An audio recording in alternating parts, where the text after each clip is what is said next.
Երբ բարձրագույն լիգայում ես, քեզ համար ստեղծում են մաքսիմալ հարմարավետություն։ Համազգեստը, խոտածածկը, նույնիսկ ամպերն են ցրում, որ անձրև չգա։ Կարապիլիչ սպորտբարը նույն կերպ է աշխատում։ Լաունջ փափուկ կահույք, մեծ հեռուստացույցներ, միշտ թարմ լցնովի գարեջուր եւ հենց տեղում գործող Viva բուկմեկերական կետ։ Կարապիլիչ սպորտբար, սպորտի սիրահարների բարձրագույն լիգա։ Ամրագրեք նախապես բարձրագույն լիգայում տեղերը սահմանափակ են։ 096 35 10 00 096 35 10 00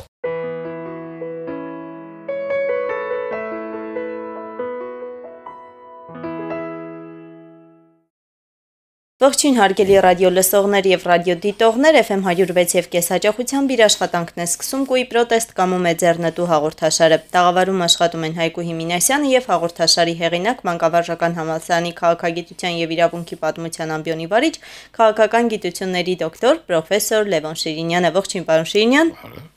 Հարգելի ունկնդիրներ, այսօրվա հաղորդման առանցքում, ինչպես երևի արդեն սպասում եք, ռուս-թուրքական հարաբերություններն են, սակայն բացառապես հայկական դիտանկյունից։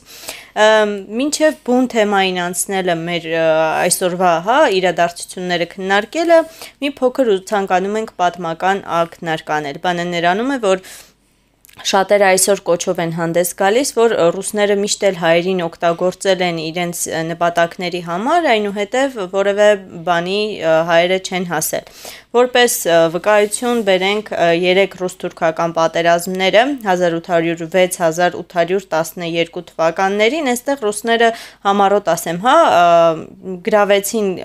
Օսմանյան կայսրությունից այն ժամանակվա կարծը, Ախալքալաքը,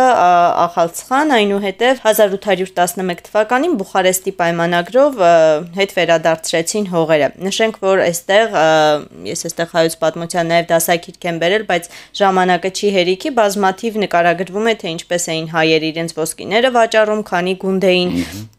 ուղարկում եւ ինչ խանդավառություններ առհասարակ տիրում եւ հետաքրքիր է, որ այս հաշտության պայմանագիրը կնքվեց Մանուկ Բեկի, որը շատ հայտնի Մոլդովայում բնակվող հայ գործիչ էր, միջնորդությամբ։ Երկրորդը 1828 թվականի դեպքերն են, Պասկևիչը ինչպես գրավեց էլի անցավ Ախուրյանը եւ շարժվեց դեպի Կարս, այստեղ գրավեց Ախալքալաքը, Արդահան, Բայազետ, Ալաշկերտ, Օլթին, Խնուսը, Մուշը եւ այստեղ նաեւ նկարագրվում է թե ինչպես Արևելյան Հայաստանից, մասնավորապես Ղարաբաղից 500 հոգանոց ջոկատ շարժվեց օգնելու Արևմտյան Հայաստանի մեր հայրենակիցներին, ջոկատը գլխավորում էր Մարտիրոսյան ազգանունով մեկը։ Ուզում եմ այստեղ նաև նշել, որ Պուշկինը այսպես է գրում. Հունիսի 17-ին առավոտյան մենք նորից լսեցինք հրաձգության ձայներ, 2 ժամ հետո տեսանք Ղարաբաղի գունդը, որը վերադառնում էր 8 դրոշներով, եւ այստեղ Պուշկինը մի նկար նաև կա, Պուշկինը ինչպես է Պուշկինի նկարագրությունների հիման վրա, որ հայերը կանայք, տղամարդիկ, երեխաները ծաղիկներով ինչպես էին դիմավորում ռուս զինվորներին եւ մեծ ձեռքբերումները թերևս եղան 1877-1879 թվականների ռուս-թուրքական պատերազմի ժամանակ, որտեղ նաև Ղրիմի պատերազմն էր այս շրջանում, այստեղ հայերը Ղրիմի պատերազմի փաստորեն եւս մեծ մասնակցություն էին ունեցել, այստեղ եւս ազատագրվեց Արևմտյան Հայաստանի գրեթե մեծ մասը, սակայն Սան Ստեֆանոյի զինադադարով կրկին ամբողջ գրաված հողերը հետ հանձնվեցին Թուրքիային, փոխարենը ռուսները ինչ-որ բաներ ստացան Բալկաններում։ Այսքանը, պարոն Շիրինյան, այս մտահոգությունների, Կարսի մարզը միացվեց, բայց մնացածը հանձնվեցին։ Սա է մտահոգությունը, այսինքն այս պահին բոլոր նրանք, ովքեր ուրախացել են, որ հնարավոր է ռուս-թուրքական բախման հետևանքով մենք մեր հողերը հետ ստանանք եւ այդ հարցը կրկին ակտուալ դառնա, այնուամենայնիվ ունեն այս մտահոգությունը, ինչպես հայ զինվորը, հայ գյուղացին, հայ մեծահարուստը կանգնեց ռուս զինվորի կողքին, թե նյութական, թե ֆիզիկական բոլոր տեսակի աջակցություններ ցույց տվեց, սակայն հետևանքում որևէ բան չստացավ։ Ուրեմն դա այսպիսի մեկնաբանություն ունի, այդ օժանդակությունը ռուսական զորքին եւ նվաճումներին, որ Արևմտյան Հայաստանում եւ կենտրոնական Հայաստանում տեղի ունենում, դա Ռուսաստանի այսպես արևելքի քրիստոնյա ժողովուրդներին օժանդակելու քաղաքականության ենթատեքստում է եղել։ Եվ այդ իմաստով ինչ որ դրական բան այդուհանդերձ կա, փաստը որն է, կա ռեալ մի բան, մենք ինչ էլ ասենք, որ Արևմտյան Հայաստանը, այսինքն թուրքական օկուպացիոն տարածքում հայ չկա, իսկ Հայաստանի առաջին հանրապետությունն առաջացավ ռուսական ազդեցության գոտում։ Ուրեմն մենք ճիշտ է հասկանում ենք վտանգը, բայց պիտի տարբերություն ընդունենք։ Հիմա դրա հետ կա նաև այսպիսի մի բան, ճիշտ է, տարածական իմաստով տեղաշարժը եղել է եւ առանձնապես մեր պատմագրությունն է դա դիտում Հայաստանի համար, հաջորդի համար կռիվ։ Ռուսաստանի նվաճողական քաղաքականությունն է վարել եւ իր հարցերն է լուծել, բայց այդուհանդերձ ճիշտ է տարածքային մեծ վերաբերումներն ժամանակ չեն եղել, բացի 1878-ը, բայց բոլոր դեպքերում մենք մշակութային եւ տնտեսական զարգացում ենք ունեցել։ Բոլոր դեպքերում հարաբերական է, բայց կա։ Հիմա սա ընդհանրապես եւ այնքան ենք խոսել նաեւ ռուսական քաղաքական խարդավանքների մասին, որ ինձ թվում է օրը պատեհ չի այդ խոսակցության համար, որտեղ ժողովրդին ուրիշ բան է հետաքրքրում։ Հիմա բոլորովին այլ է վիճակը մեր օրերի համար, ինչ իմաստով։ Մենք մինչեւ 1918 թիվը ժողովուրդ էինք։ Ժողովրդին խապելը, քցելը, կներեք բառի համար։ Եվ այսպես խարդավանքների մեջ քաշելը շատ ավելի հեշտ է, քան պետությանը։ Հիմա իրավիճակը փոխված է այդ իմաստով։ Մենք ինչ կանել դժգոհում ենք, որ մեր պետականությունը այն չի, իշխանությունն այն չի, բոլոր դեպքերում մենք տվյալ պարագայում Ռուսաստանի հետ այժմ փոխհարաբերվում ենք որպես դաշնակիցներ։ Հիմա եթե դա դաշնակցություններ չէ, ապա դա գործընկերություն է հաստատ։ Այսինքն ուրիշ բան է ժողովրդով որևէ պետության հետ փոխհարաբերվել, կաթողիկոսների, եպիսկոպոսների մակարդակով, ուրիշ բան է պետական փոխհարաբերությունը դաշնակցային հարաբերությունների մեջ։ Ուրեմն ես դրա հետ այսպեսի մի բան ասեմ։ Նույնիսկ մեր թվարկությունից առաջ 4-րդ դարի հնդիկ մտածող Կաուդիլյան արտաշասತ್ರ աշխատանքում այսպես հատուկ արտաքին քաղաքականության 6 կետերի բան է մշակում, կոնցեպցիա։ 5-րդ կետը դիտում էր որպես դաշնակիցներ ձեռք բերելը պարտադիր պայման պետության բարգավաճման եւ ամրապնդման համար։ Այսինքն մենք մնանք օբյեկտիվության մեջ եւ մեր երկրի համար որոնենք կոորդինատներ։ Այնպես որ հիմա իրավիճակը այս առումով փոխվում է, ունենք պետություն։ Հիմա եթե պետությունը վատն է, իշխանությունը ենթադրենք այն որակը չունի, ինչ որ կուզենք, խնդիրը մեր մեջ է, որ որակը լավացրեք, պետությունը հզորացրեք, սա մեկ կներեք։ Երկրորդը ասեմ հետեւյալը, որ մեր օրերի իմ գնահատականով վիճակը տարբեր է նաև հետեւյալով, որ բազմաբևեր աշխարհը կայանում է, այսինքն սա նախկին հավասարակշռության 1915 թիվ գոյություն ունեցավ վիճակի վերականգնում է եւ Ռուսաստանը վերադառնում է 5-6 դերակատար պետությունների հետ ընդհանուր աշխարհի ճակատագիրը որոշող պետությունների շարք։ Թվում նրանք որպես մենք հստակ հասկանանք։ Այս պարակայում Միացյալ Նահանգներն են, որը Վիլսոնից հետո է համաշխարհային քաղաքականություն մտել եւ Վիլսոնի ջանքերով, այստեղ Ֆրանսիան է, որ Ռիշելիեից սկսած 17-րդ դարից դերակատար է ու մնում է, Անգլիան է, որ առանձնապես ակտիվություն չունի, բայց անգլոսաքսերը, ինչքան ես գիտեմ, կոորդինացնում են իրենց աշխատանքները, Ամերիկան նկատի ունեմ, Գերմանիան է, որ վախենալով, այսպես մի քիչ բառը չգիտեմ կարելի ասել, սողալով խցկվում է, որովհետև հոլոկոստի պատերազմի, նաև հայոց ցեղասպանություն օժանդակել եւ այլ պարագաներով սա զգուշավոր է վերադառնում համաշխարհային քաղաքականություն, բայց ուժային այնպիսի տնտեսական կենտրոն է, որ վերադառնում է արևելքում գիգանտն է, Չինաստանն է, որը մեծ բարեկամ պետություն է, այդուհանդերձ կա եւ այսպես ուրեմն Պարսկաստանը, որի դերակատարությունը փոխվում է ժամանակակից պայմաններում, եթե Պարսկաստանը այդ ձեր ասած շրջաններում ինչ որտեղ մեծ թշնամի պետություն էր, ինչ որ հպատակության հարցեր կային, իսկ 20-րդ դարում երրորդ կարգի պետություն էր, հիմա դուք տեսնում եք, որ ոչ միայն նա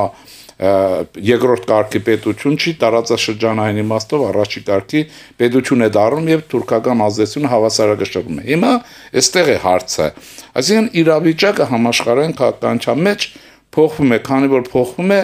Հայաստանի պետականությունը եւս իր հարցադրումներով պետք է adekvat գնահատի իր ազգային շահերը, դաշնակիցների, բարեկամների եւ թշնամիների այդ ցանկը ինքը կազմած ունենա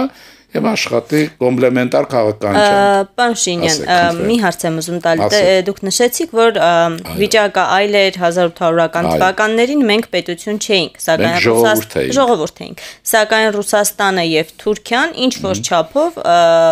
այն ժամանակ էլ այսօր էլ նույն գրեթե վիճակում են։ Մենք տեսնում ենք առհասարակ ռուս-թուրքական հարաբերությունները միշտ լինում է պատերազմ, հետո թուրքերը միշտ պայմանագրով, ինչ որ պայմանագրով, ինչ որ դիվանագիտությամբ այդ կորուստները իրենց կրած նյութական եւ տարածքային փոխհատուցում են Ռուսաստանի հետ։ Այսինքն այստեղ մտավախությունը ոչ թե մեր կեցվածքն է, այլ ռուս-թուրքական արդեն կարծես քրոնիկ դարձած հարաբերությունները, պատերազմ, հաշտություն։ Արդյունքում տուժում ենք մենք։ Այն անգամ տուժեցինք, որովհետեւ կարծես թուրքերի համար դարձանք տեղից էլ քրիստոնյա էինք, տեղից էլ շատ ավելի զարգացած էինք, այն ժամանակ մի հատ էլ ռուսների կողմն անցանք, ավելի սրվեցին հարաբերությունները, այս անգամ կրկին, ինչպես Ժիրինովսկին հայտարարեց, հայերի ձեռքով անենք այն, ինչ մեզ պետք է։ Մենք չներգրավենք, այսինքն վտանգը այստեղ է, արդյոք այս անգամ էլ նույն սցենարը չի կրկնվի, դիցուկը Արցախում կլինի պատերազմ, հետո նրանք իրար հետ կբարիշեն, իսկ մենք ունենանք զոհեր ու չենք ունենանք տարածք։ Մենք օբյեկտիվ այդ պարամետրերի մեջ ենք, ինչ անենք, լուսին թռնենք։ Դե ինչ անենք։ Հիմա ինչ անենք ասեմ, երբ որ Ժիրինովսկուն ցիտում եք, պիտի ցիտեք նաև երկրորդ մասը, ինչպես նաև կասեմ նաև Պուտինին երբ որ ցիտվում է, պիտի ասվի նաև երկրորդ մասը ինչ է։ Ժիրինովսկին ուրիշ բան էլ է ասում է ի տարբերություն հայ պատմաբանների,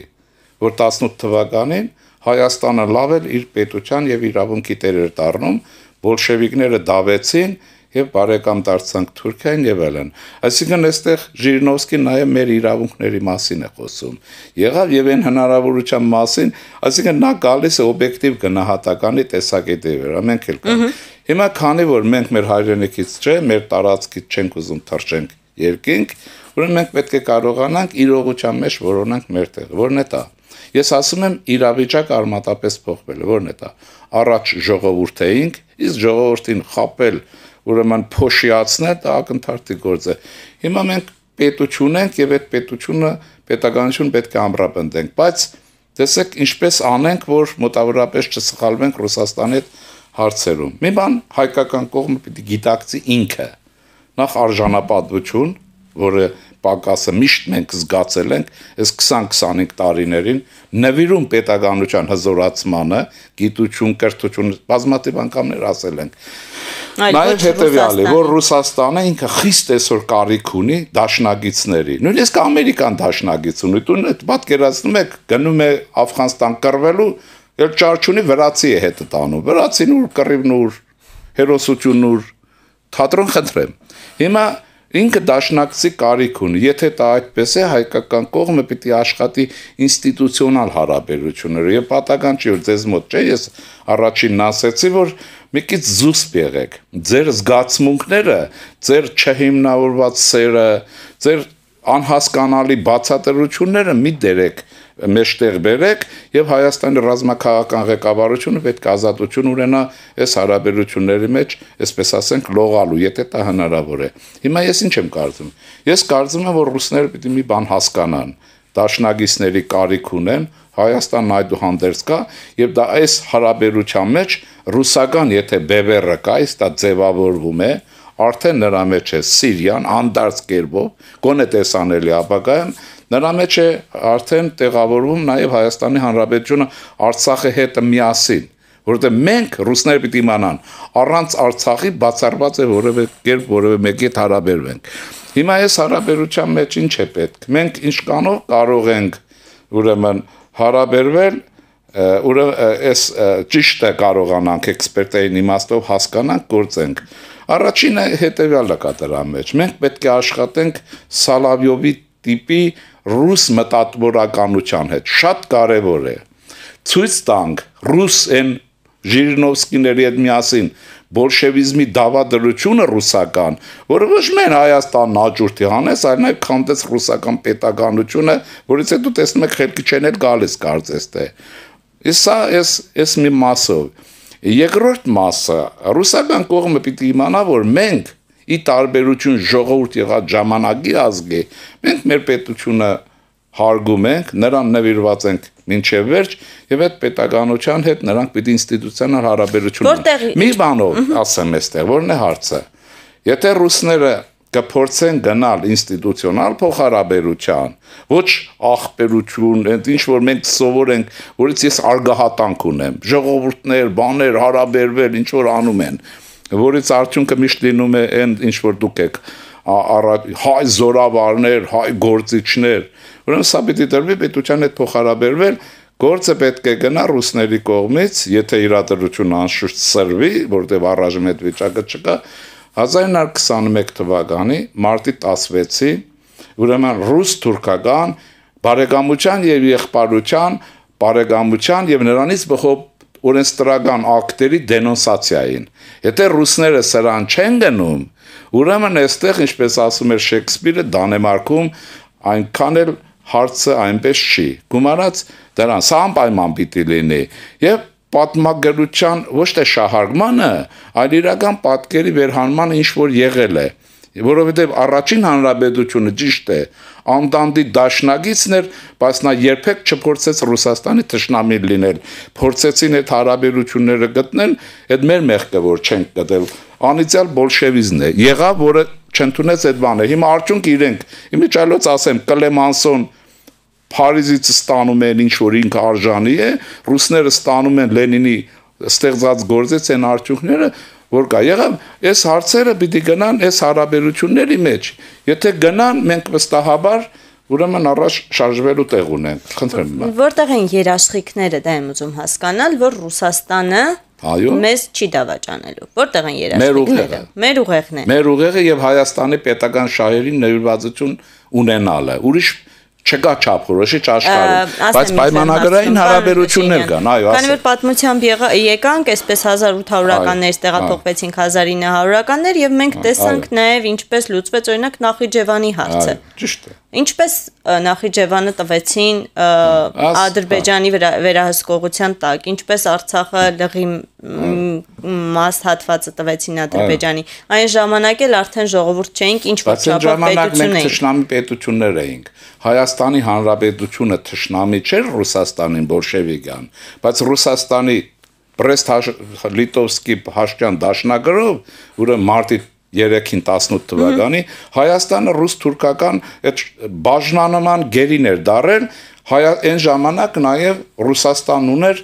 Հայաստանում արդեն ձևավորվող ուրեմն երրորդ շարասյունը։ Պարոն Շինյան, մենք պետություն ենք։ Դե հիմա մի րոպե, իրավիճակը փոխվում է, չէ, եթե մենք այդպես բնանք, ուր ենք գնալու։ Ուրեմն իրավիճակի գնահատականը մեզ համար կարևոր է, որովհետեւ հասկանանք ինչ ենք անելու։ Դրա համար ռուսներին պետք է մենք հետներն աշխատենք ըստ պայմանագրերի։ Մի բան ասելով, կարծեմ այսօր ձեր ռադիոյով ասեցինք, չէ, որ մենք մեր արևելյան սահմանում մենք ապահով չենք զգում մեզ։ Մենք չունենք Ադրբեջանի հետ պետական սահման, իսկ Ադրբեջանի բանակը զինված է ռուսական զենքով։ Հենց դա է հետ կապված։ Հիմա հարցը ինչին է գնում։ Այո, մենք պիտի ուրեմն օժանդակեք մեզ գոնե մի խանգարեք, որովհետեւ մենք այդ երկրին պետությանը խաղաղություն պարտադրենք եւ նա ընդունի զինադադարի այն արդյունքները, որ կար։ Այս պայմաններում Հայաստան իր Արևելյան Հայաստանում կենսատարածքում, ես որ կա Արցախ, Նախիջևանյան գուցե հատված եւ այլն, տասնամյակների տևով կարող է այս աշխարհակարգի փոփոխման ընթացքում մեր կկատարենք մեր դաշնակցային պարտականությունները Ռուսաստանի հանդեպ, այն Ռուսաստանի հանդեպ, որը խիստ կարիք ունի դաշնակիցների եւ կարող եմ ռեալ ասել, բացի Հայաստանը ոչ մի դաշնակից չունի, բոլորը բլեֆ են։ Հասկանում եք, հիմա սա աշխատելու բան է եւ գնահատելու բան է։ Շնորհակալություն, պարոն Շինյան, անցանք փուլերով խոսեցինք ուրեմն 1800 թվականի մասին, 1900 թվականների մասին, 2000 թվականների մասին մի քանի տարի առաջ Ռուսաստանը այնպիսի քանակությամբ զենքեր եւ զինատեսակ այնուամենայնիվ մատակարարեց Ադրբեջանին, այդ նույն Ռուսաստանը գիտեր, որ իր դաշնակիցը Հայաստանն է, նույն Ռուսաստանը գիտեր, որ ինքը հնարավոր է Թուրքիայի հետ կոնֆլիկտ ունենա, բայց զինեց Ադրբեջանին, այնուամենայնիվ արեց դա։ Այստեղ մի բան կա, Ադրբեջանն այդքան զինվել է, Հայաստանի զինված ուժերից ավելի հզոր է։ Հայաստանի բանակը մարտունակ է։ Չէ, եթե առանց զենքի մարտունակ կլինի, հիմա դուք հայ գեներալների բացատրությունները մինգեք, որ մեր զինվորն ավելին է, հիմա հրթիռի դեմ զինվորն ինչ անելու։ Այսինքն պարիտետը պահվում է։ Մենք ինչով ենք զինվում, նավթ ենք ծախել, ինչ ենք արել։ Ադրբեջանցիք էս մեր պատգամավորների ասարով աշխարհը խավիարով գնել են։ Ծիծաղելի է, բայց խավիարի ռեկլամով են զբաղված, այդպես են ասում։ Հասկանում եք ինչ կա։ Այսինքն ինչ որ հավասարակշռություն կա, որը պահվում է եւ դա մեր զինվորի գեներալի քաջության հետ միասին Ադրբեջանին պարտադրում է լինել զուսպ։ Եղավ, այս այն իհարկե դա մեզ չի բավարարում։ Մենք ուզում ենք մենք ավելի ազատ լինենք, մենք ուզում ենք ավելի բարգավաճ լինենք, այս էլ պիտի երևի թե գեներալներին հարցնեք, թե ինչու կամ քաղաքական ղեկավարությունը ավելին չեք արել, ինչու չեք արել, օրինակ ինձ համար անհասկանալի, ինչու գիտությունը չի ֆինանսավորում Հայաստանի, ինչու հազար միջոցների համար փողու ամեն ինչ գտնվում է, նույնիսկ ուրեմն այդ շենքեր վերանորոգելու, որ հեչ կարևոր չէր, ուրեմն շատ կարևոր է, թե չէ, ազգային ժողովի պատգամավորը նախագահ նույնիսկ ինչով են ման գալիս, հաջորդի համար շատ կարևոր է, դրանով մեր պետության վարկը կբարձրանա, եթե նա բարգավաճ լինի։ Ուրեմն այստեղ մեր հարցերը այստեղ տեղափոխենք, բայց անցնենք մեր հիմա դրա վրա չենք կարող կենտրոնանալ, որ եղած բան է։ Ուրեմն հարցը ինչի մեջ է։ Մենք պիտի նայենք, թե այդ հավասարակշռության վերականգնումը, երբ 5-6 խաղացողների ընտանիք է վերադառնում նախկին ցարական Ռուսաստանը, այսօրվա ազգայնական պետություն, սա բոլշևիկյան ռեժիմ չի։ Մենք հստակ, սա իսկական ազգայնական ռուսական իշխանություն է, որը իր պետության շահերն է պաշտպանում, որը դաշնակիցների կարիք ունի։ Եվ դաշնակից էլ չունեն, ավելին չունեն, համակիր ժողովուրդ չունեն։ Էլ չեմ ասում մնացած, դրա մասում զուսպ եղեք, տեսնենք ինչ են առաջարկում, բայց մեր պահանջների մեջ երկրորդ մասը կա, որ ես ասեցի, Հայաստանի արևելյան հատվածը հանրապետության պետք է բանական սահմանների մեջ բերվի, օրինակ ինձ որ հարցնեք, Եվլախը մշտական վտանգի տակ պետք է լինի, որ այդ իժը, օծը, գլուխը չբարձրացնի։ Երկրորդ դրա մասը կա։ Կարծում եմ ռուսների հետ մենք պետք է խոսենք, եթե 21 թվականի պայմանագիրը դենոնսացիայի չեն ենթարկելու, իրենք իրավունք ունեն թուրքերից պահանջելու, որ Նախիջևանում եղած թուրքական զորախումբը փասապուսեն քաշի Նախիջևանի պրոտեկտորատից։ Մենք հիմա խոսելու ենք հենց Նախիջևանի խնամակալության մասին, որը Ադրբեջանի մասը չէ եւ չի էլ կարող լինել նա ըստ պայմանագրի։ Հիմա մենք ռուս բարեկամներին պիտի ասենք Սալավյովներին, խնդրում եմ բացատրեն, թե այդ պրոտեկցիան ինչքանով են իրենք տվել Ադրբեջանին։ Ինչքանով խնամակալությունը ժամանակ ունի։ Երեխան ծնող չի ունեցել, ինչքան տարով է տրված ուրիշի խնամակալությանը։ Այս հարցը մնացած երկրորդ, որովհետեւ չշահարկվի, այ ազգային ժողովը սա պետք է աներ, ոչ թե կրկնեմ, հա, ադրբեջանական այդ խավիարի ռեկլամով զբաղվեր աշխարհով մեկ։ Հարցնի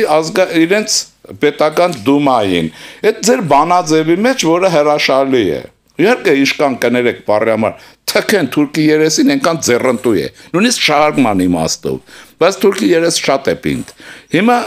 պետք է հարցնեն, թե ձեր բանաձևերի մեջ ինչու եք նշում Արևմտյան Հայաստանում եւ ոչ Հայաստանում ընդհանրապես, ասեմ ինչի համար։ Նախ, եթե իրենք կնշեն իրենց բանաձև Միրոնովներ, մյուսներ Հայաստանում, իրենք կվերադառնան 1915 թվականի ուրեմն ապրիլի 24-ի բանաձևին, որտեղ ասվում է Հայաստանի քուրդ եւ թուրք ազգաբնակչություն եւ այլն։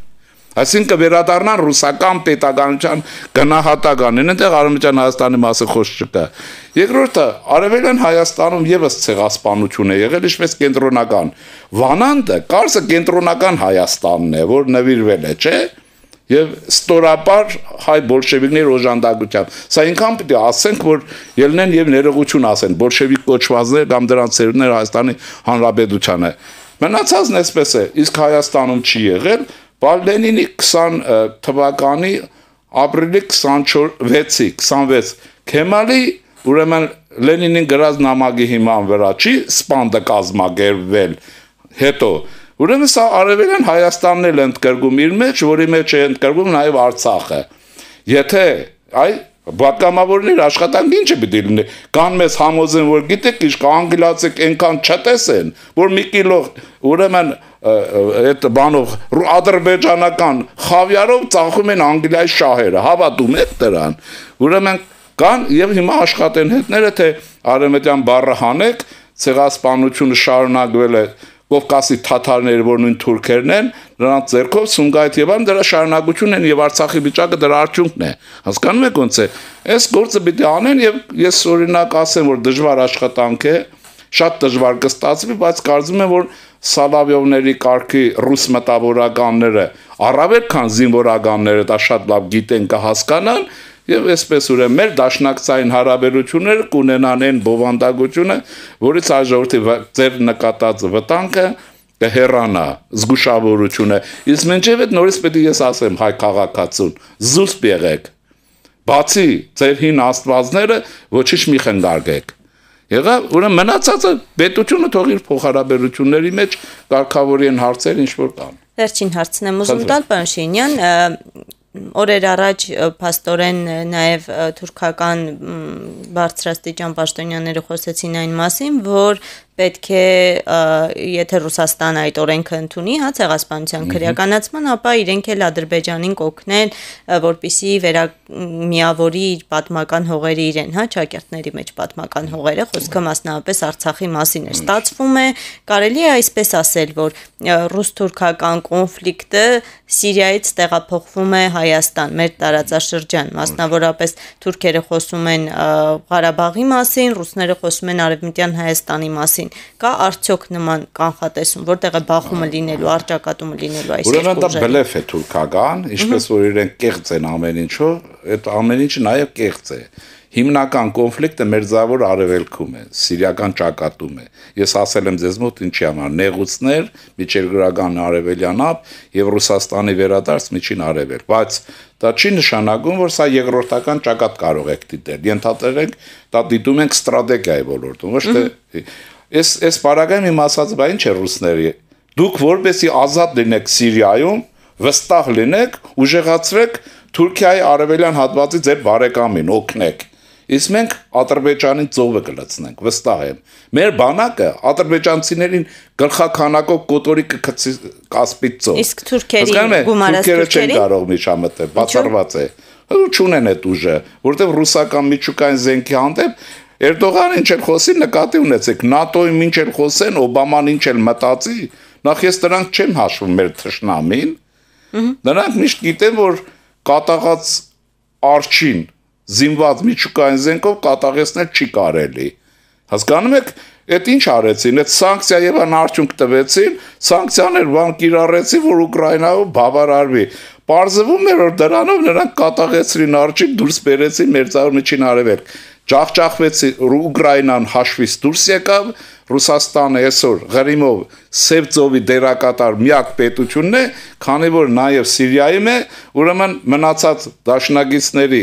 Թուրքիայի զորք նավատորմերը պատանտի վիճակում են Սև ծովում։ Սա հին ստրատեգիայի ռուսական իրականության տարբերությունը նույնից Հայաստանի պետականության գոյությունն է եւ Ռուսաստանի համար դաշնակիցների չգոյությունը։ Սա իրավիճակի փոփոխություն է։ Հիմա այս սրա մեջ աշխատել է պետք, գիշեր-ցերեկ ինչ ասեմ, դրա համար առաջարկ ունեմ Հայաստանի իշխանություններին